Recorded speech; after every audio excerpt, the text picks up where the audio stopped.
విశ్వామిత్రుడు బ్రహ్మదేవుని కుమార్తెలైన బల, అతిబల అనే 2 మంత్రాలని రామునికి ఉపదేశించాడు. ఈ 2 విద్యల వల్ల ఆకలి వేయదు, దప్పిక కలగదు. నువ్వు నిద్రపోనప్పుడు కానీ రాక్షసులు నిన్ను ఏమీ చేయలేరు అని, మరియు దీనితో పాటు నీకు సమయస్ఫూర్తి, జ్ఞాపకశక్తి, బుద్ధి ప్రకాశిస్తాయి అని చెప్పి విశ్వామిత్రుడు ఆ మంత్రోపదేశం చేశాడు. తర్వాత రాముడు లక్ష్మణునికి ఆ మంత్రాలని చెప్పాడు.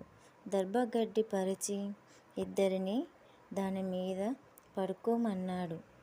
ఇద్దరూ హాయిగా పడుకున్నారు.